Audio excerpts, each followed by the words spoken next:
Introduction to Kohler model numbers. Are you looking to build a new home with a vintage feel? Or remodel an older home and you would like time period fixtures for your home? There is nothing more iconic in a quality American home than Kohler plumbing products. We're going to go over some basics on where to find discontinued, obsolete, unique Kohler plumbing fixtures. We will also talk about how to find model numbers, as well as identify colors and styles that were popular years ago. At one time, starting back in the 1920s and 1930s, up until the early 2000s, Kohler had a variety of different colors to choose from when purchasing plumbing fixtures. They also had what was called Artist Edition series. The Artist Edition series would be a current style of Kohler sink or toilet with a hand-painted design on it. These designs would range from floral to sports-themed to extremely intricate designs. I will be uploading multiple videos discussing the different Artist Edition series that were available, as well as any accessories or other pieces that coordinated with them. Make sure to like and subscribe to be notified of new content.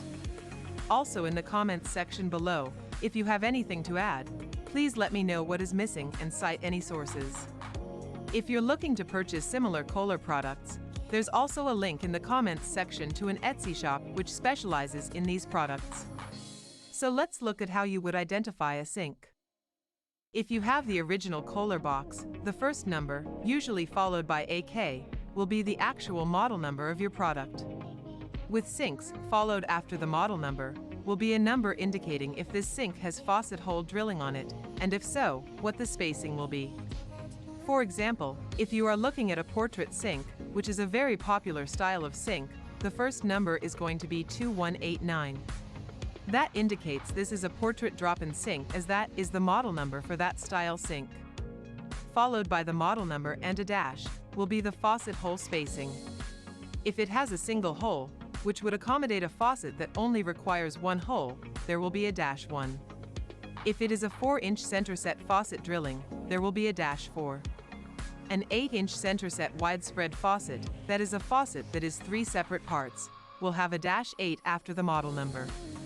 The widespread faucet will have 2 handles and a spout, and all 3 pieces will be separate, as opposed to a 4-inch center set or a single-hole faucet, which would be one-piece faucets. These number codes allow the customer to look at the box and tell by the numbers on the box what sink they are getting without actually having to pop open the box and look inside. So, after the sink model number and the faucet hole number will be the color code.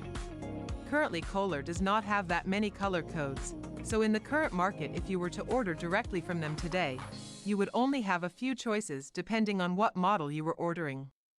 White is a 0 color code. Biscuit is 96. Black is 7, just to name a few of what is offered today. Back in the day, when these sinks were made in multiple different colors, the color codes were very helpful. If you were ordering multiple pieces for your bathroom, you didn't have to look any further than the color code to make sure you are ordering coordinating pieces. I will put a link in the description of a website that lists some of those discontinued color codes for you to see. So for toilets, the same rule applied. You would get the model number of the toilet, and then a dash and then the color code. If it is a 2-piece toilet, the tank and the bowl will have separate model numbers. However, the 2 pieces together making a complete toilet was also assigned a model number. For example, a Revival toilet bowl could be AK-4255 or AK-4355. The tank could be either AK-4445 or AK-3613. You could buy the tank and the bowl separately, but if you purchased them together, the 2 pieces together would be sold under the model number of the complete toilet. In the example of the Revival toilets, the tank and bowl combo was a model number K3555. Kohler would identify the entire toilet by one model number, even though the toilet was 2 pieces.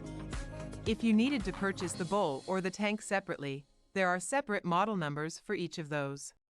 After the model number, the color code would be the next identifying number. For example, if you needed a Wild Rose Revival toilet tank, you would purchase AK-4445-45 or AK-3613-45. The number 45 at the end being the identifying color code for Wild Rose.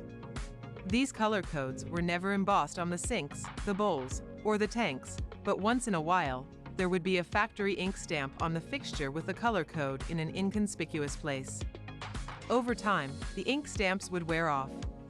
However, if they are still visible, it is a great way to verify what color of fixture you have.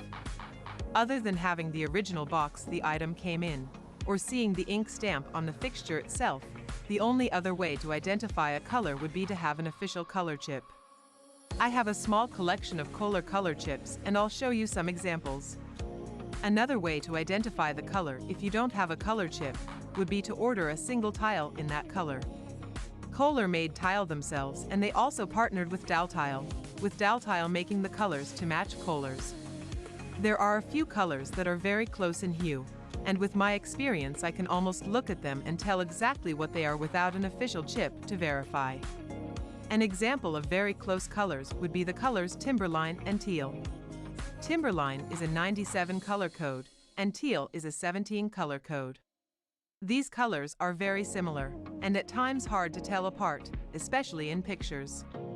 Therefore, if I have a teal-colored fixture and a Timberline-colored fixture, just to be certain, I will whip out my color chips to verify. Both colors are dark green, with the teal color having a bit more blue in it. Faucets were also identified by their model number and their finish, and we will talk about those in another video. I hope this video was helpful to you. Please put in the comment section if you have any suggestions for other videos, or if you have any questions about the content of this video.